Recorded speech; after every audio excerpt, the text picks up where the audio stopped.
कक्षा 8 कार्यपत्रक 48 गद्यांश या पद्यांश को पढ़कर समझ के साथ प्रश्नों के उत्तर दे पाएंगे। ये दक्षता मिलने वाली है। तो पहले ये गद्यांश पढ़ रहा हूँ मैं, आप मेरे साथ साथ मन ही मन में पढ़ना। शरीर के बहुत से अंग ऐसे भी हैं जो तभी काम करते हैं जब हम उनसे काम लेते हैं।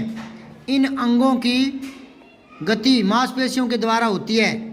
इन्हें हम अपनी इच्छा अनुसार सिकोड़ या फैला सकते हैं। चलना, दौड़ना, झुकना, बैठना, उठना, है ना, मुड़ना, खाना, बोलना आदि अनेक क्रियाएं ऐसी मांसपेशियों द्वारा की जाती है जो हमारी इच्छा से नियंत्रित होती है। हमारे शरीर में अनेक मांसपेशियां हैं। इनमें आँखों को घुमाने वाली छोटी मांसपेशियों से लेकर जांघों की बड़ी मांसपेशियां भी सम्मिलित है।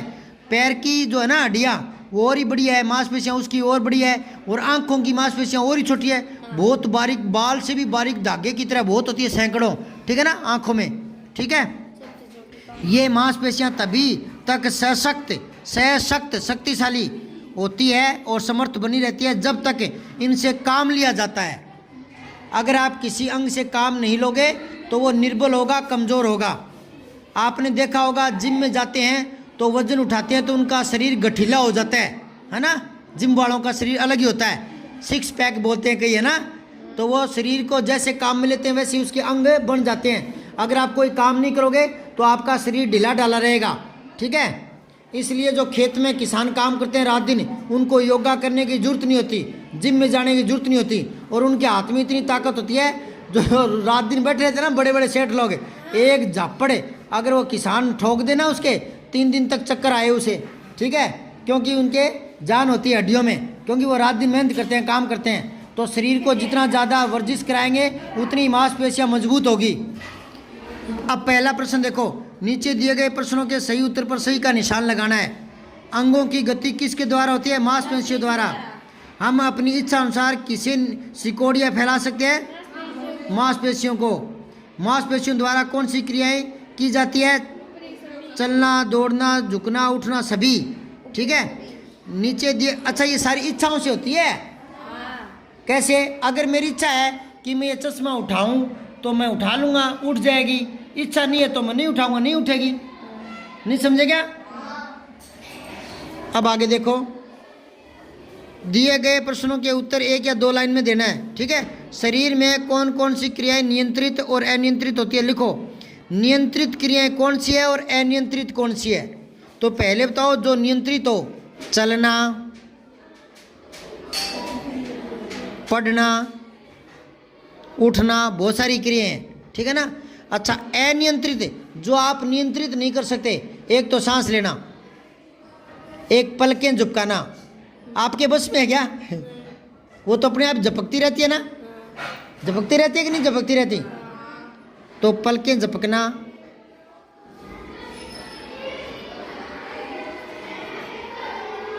समझ गए क्या?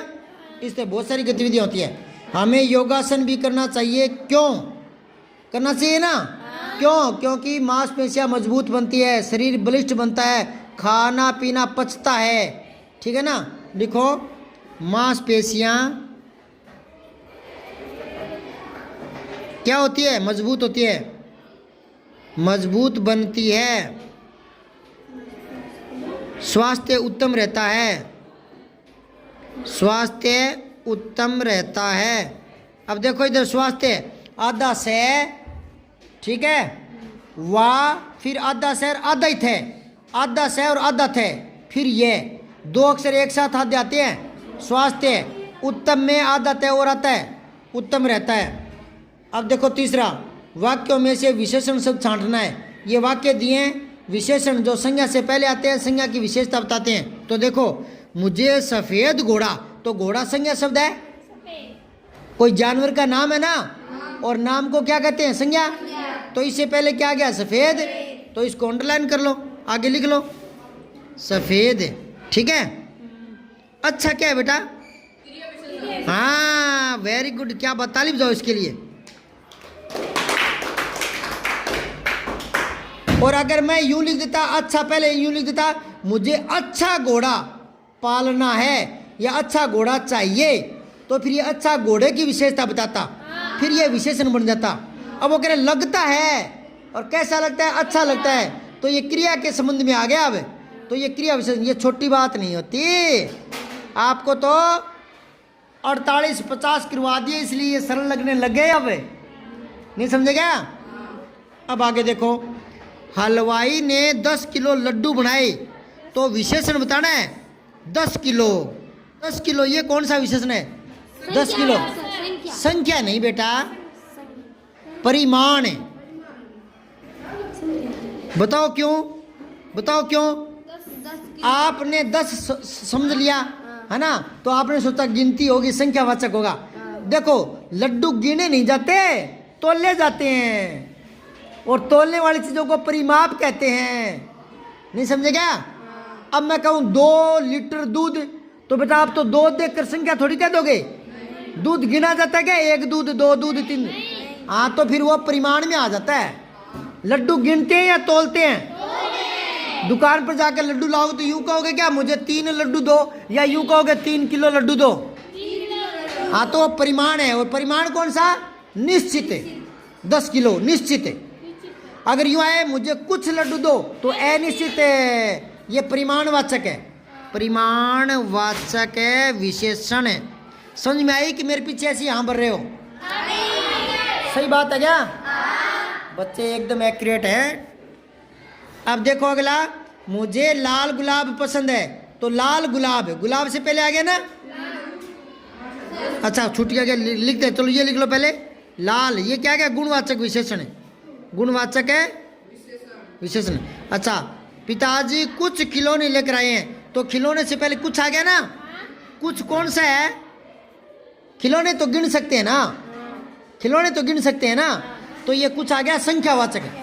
और संख्या कौन सी? अनिश्चित है, तो लिखो अनिश्चित संख्यावाचक है विशेषण। ठीक है।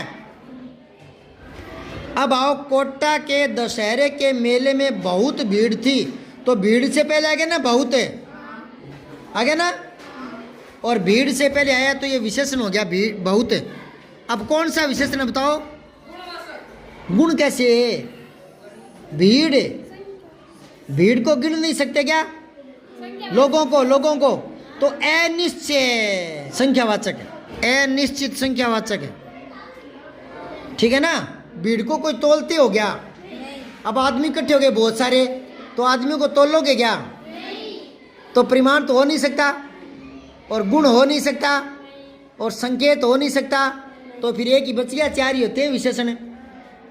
अब आप पेज पलटो। ये है कार्यपत्रक 49। नीचे दी गई डायरी के एक दिन का विवरण पढ़िए, और आप भी अपने एक दिन का विवरण लिखिए। ये डायरी लेखन आता है, बड़ी क्लासों में 11वीं 12वीं में आता है डायरी लेखन। आपका अभी अभ्यास करवा रहे हैं, तो इधर दिनांक लगा दी। तो डायरी लेखन कैसे करते हैं? सबसे पहले दिनांक का विशेष महत्व रहता है, एक स्थान का भी विशेष महत्व रहता है, समय का।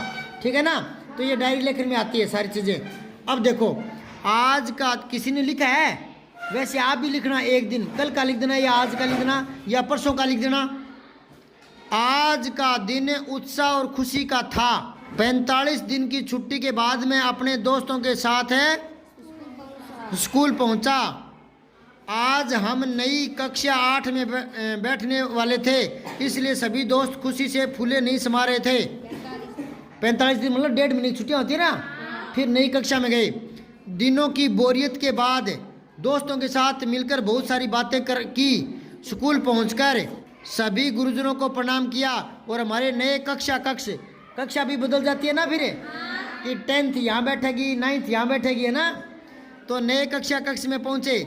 स्कूल में प्रार्थना शुरू की, जिसमें मैंने छुट्टियों के दिनों के बारे में बताया। छुट्टियों में मैं मम्मी पापा के साथ उदयपुर घूमने गया था। प्रार्थना में मैंने उदयपुर की झीलों के बारे में, किलों के बारे में बताया, गढ़ किले। ठीक है ना? इसके बाद सभी कक्षाओं नई नई किताबों को देखा और पढ़ा। आज महेश ने कक्षा में अपने जन्मदिन पर मिठाई भी बांटी। किसी के बच्चे का जन्मदिन भी था, महेश का। सभी ने महेश को जन्मदिन की बधाई दी। स्कूल की छुट्टी के बाद मैं वापस घर आ गया। ये आज का पूरा दिन क्या किया उसने बताया। तो कल आप लिख कर दिखाना मुझे रफ कॉपी में कि कल क्या कुछ होगा। कल लिख के दिखाना आज क्या कुछ किया। ठीक है, कल मैं आपकी डायरी लेकर एक दिन का पढ़ूंगा। अब यहाँ चेक करूंगा आपका लिखा हुआ, मैं कुछ नहीं बताऊंगा।